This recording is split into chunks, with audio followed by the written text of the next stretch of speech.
하나님 말씀은 열왕기상 2장 36절에서 46절까지입니다. 아도니아가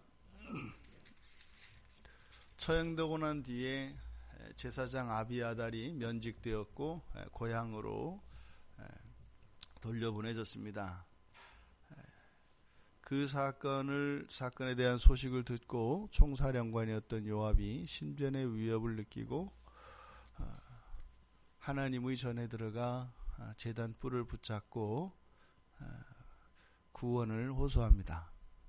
하지만 그것은 너무 섣부른 행동이었고 정작 자기 자신의 잘못을 알았더라면 오히려 회개하고 용서를 구했어야 할 것인데 오히려 자신의 힘으로 자력 구원을 꾀하다가 오히려 그것으로 인하여 목숨을 잃게 되는 사건이 앞에서 일어났습니다. 이제 아비아달이 추방되었고 요압이 처형되었습니다. 그리고 이제 지방의 유력자였고 다윗의 유언에 반드시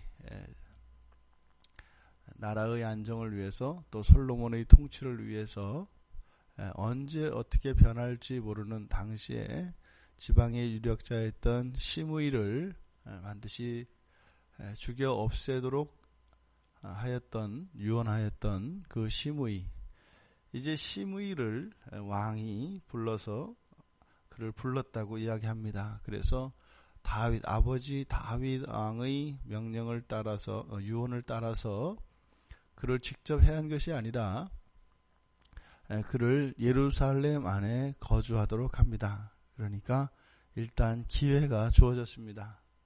그래서 예루살렘 안에서만 거주하면 시므이는 아무 문제 없습니다. 그런데 문제가 발생했습니다. 시므이 집에 2명의 종이 도망을 간 것입니다.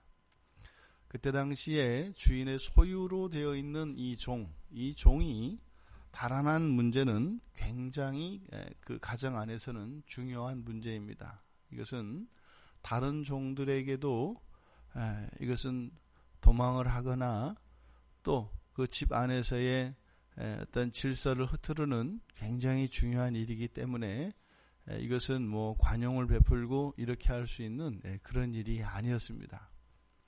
시므이는 분명히 선택을 했어야 할 겁니다. 솔로몬의 명령에 의하면 예루살렘을 떠나면 안 됩니다. 그런데 그때 당시의 관행으로 보았을 때 2명의 종이 달아났고 또 그 2명의 종이 있는 거처를 알고 있습니다. 그러면 그것은 유대인들 사회에서는 당연히 주인의 권리로서 가서 찾아와야 되는 것이죠. 3가지 경우의 수가 있겠죠.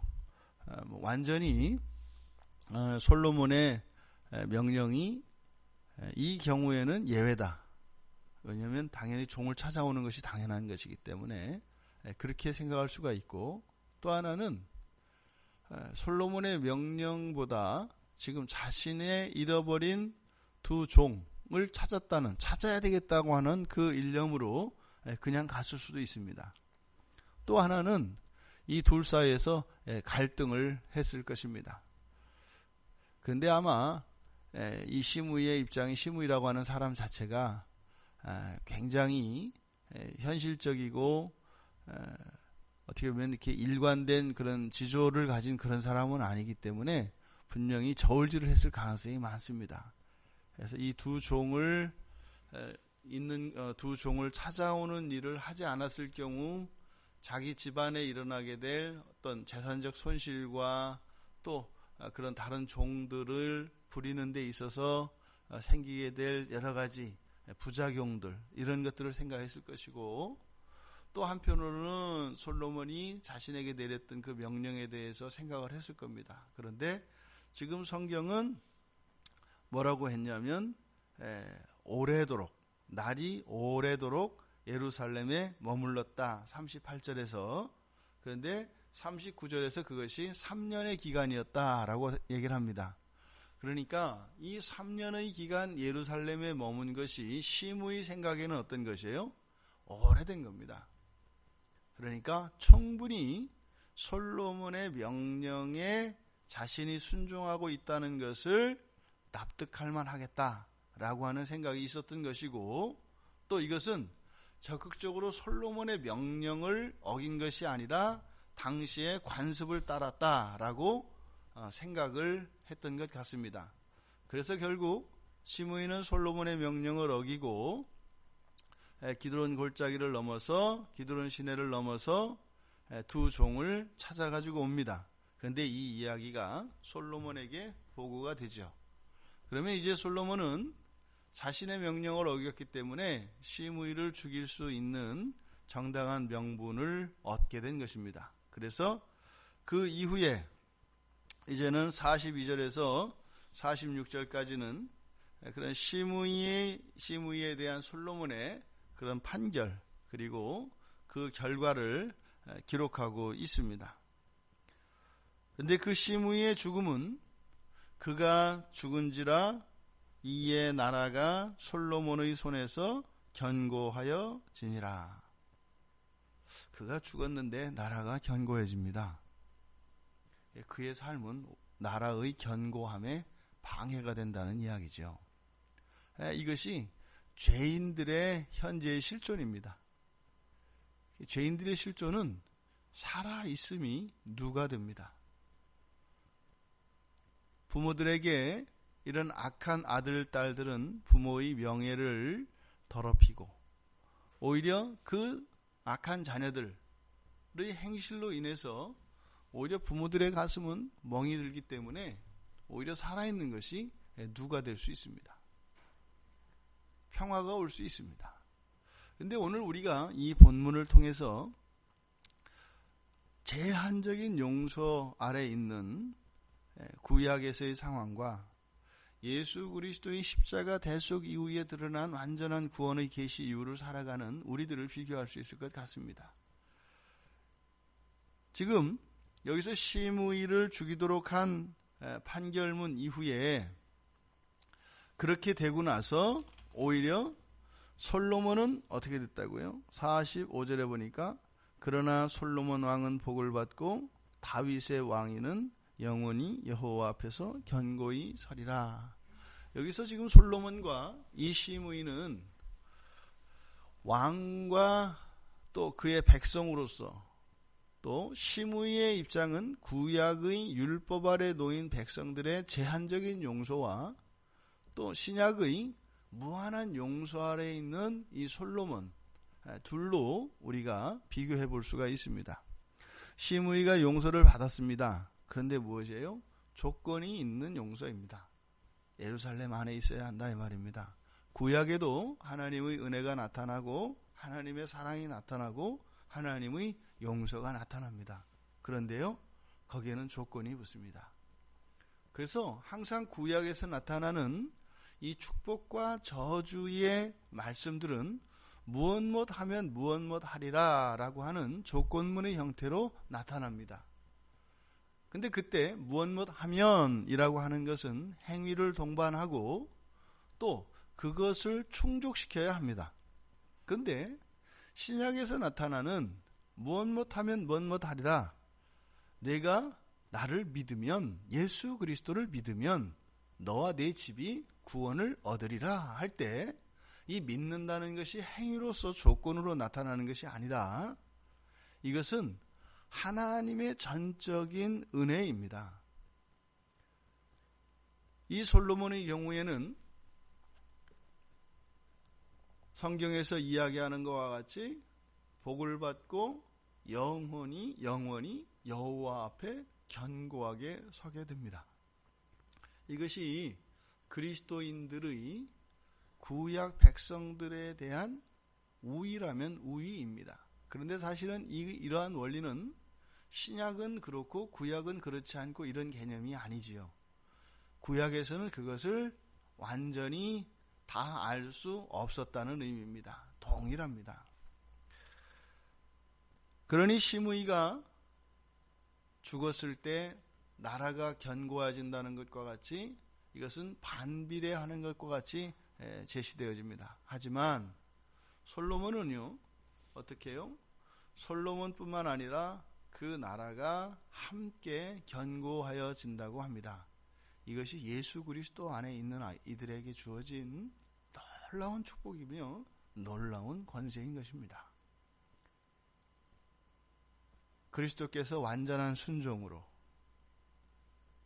그리스도께서 완전한 대속으로, 지금 우리가 살펴보았던 다윗 왕국에서 솔로몬 왕국으로 넘어가는 과정에 그 왕국을 안정화시키는 과정에 일어난 이러한 사건들, 요압이 죽고 아비아달이 파면되고 고향으로 쫓겨가고, 또 시므이가 어느 정도 순종을 하다가 한 번의 불순종으로 인해서 그동안에 있었던 순종이 완전히 물거품이 되어지는 이러한 사건들, 이 구약의 불완전한 구원에 대한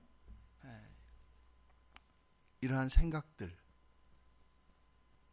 그것에 비하여 그리스도 안에 우리에게 주어진 영원하며 안전하며 확실한 이 구원, 이 가치가 얼마나 큰 것인지, 그리고 이것은 구약의 모든 사람들이 누릴 수 없었던, 도저히 생각도 할 수 없었던 그러한 놀라운 은혜라고 하는 이 사실이 우리들에게 단순히 안정감을 주고 안도감만을 주고 우리의 삶을 방자하게 방만하게 살게 하는 것이 되어서는 안 될 것입니다.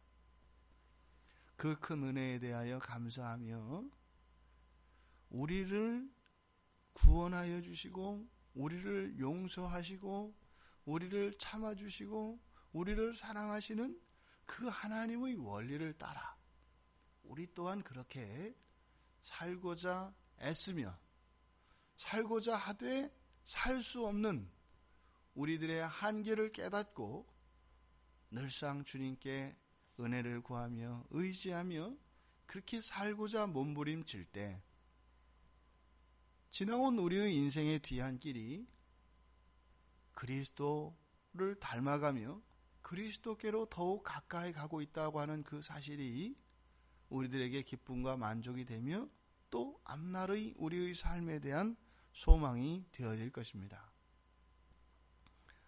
어저께 중국에 나가 있는 우리 동기 목사님이 한국에 안식년을 들어왔다가 지난주에 출국하려고 했는데 갑자기 이제 건강검진을 누가 하고 나가라 그래서 병원에 가서 건강검진을 했는데 당이 공복에서 한 400까지 올라갔답니다. 그러니까 최근에 갑자기 체중이 줄고 그래서 물이 이제 많이 당기고 좀 많이 피곤하다 했는데 알고 보니까 당뇨가 상당히 심각했던 겁니다.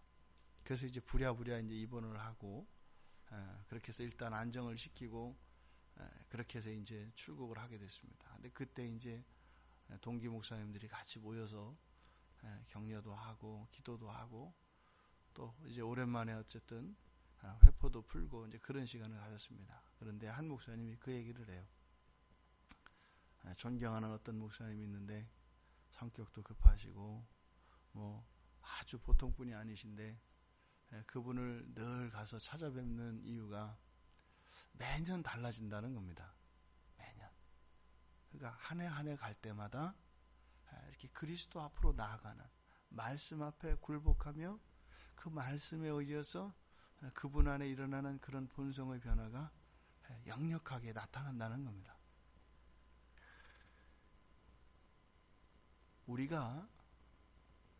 우리는 태생적으로 죄인들이기 때문에 늘 하나님의 무한한 사랑과 은혜에 감사하고 그것에 대하여 우리가 바르게 반응하지 않습니다. 하나님의 사랑이 무한하면 무한할수록 하나님의 용서가 무조건적이면 무조건적일수록 우리의 마음은 그것을 이용하여서 우리에 있는 죄성에 더욱 달라붙으려고 하는 것이 우리들입니다.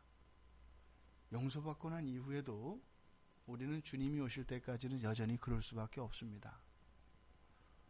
우리가 우리 자신을 쳐서 단련해야 되는 이유가 바로 우리들의 존재론적 한계 때문입니다. 하지만 그것이 우리로 하여금 절망에 빠지게 하거나 비참하게 하지 않습니다. 왜요? 성령이 우리와 함께 하심으로 성령이 우리의 능력이 되어주셔서 우리가 죄를 이길 수 있는 힘이 있기 때문입니다. 우리는 부족한 것이 문제가 아니라 우리에게 있는 그 능력, 우리에게 있는 그 힘이 발휘되지 않을 때 그것이 문제가 되어집니다. 그것은 무엇일까요? 나 자신에 대해서는 그렇지만 타인들에 대해서도 마찬가지입니다. 타인들에 대해서도 연약하고 죄 있는 그것이 문제가 아니라 연약하고 죄가 있어서 한계가 있지만 분명히 모든 사람들, 그리스도를 믿는 사람들이라면 성령이 도우심으로 그 모든 것을 극복할 수 있다고 하는 것을 믿지 않는 사실입니다. 우리가 함께 교회를 이루어 있는 이유가 바로 이것인 것을 기억해야 할 것입니다. 홀로서는 그 일을 할 수가 없습니다. 무엇이에요? 참아 기다려주고 격려해주며 믿음 안에서 소망을 주고 사랑으로 공동체를 이루어가야 한다 이 말입니다. 우리에게 능력이 주어졌습니다. 하지만 그 능력은요, 교회 안에서 교회를 통하여 그것이 가능하다는 것입니다. 부디 우리들의 삶이, 오늘 한날의 여러분들의 모든 삶이 그리스도께서 우리에게 주신 그런 무조건적이며 완전한 그 하나님의 은혜와 사랑을 누리시는 한날 되기를 바랍니다.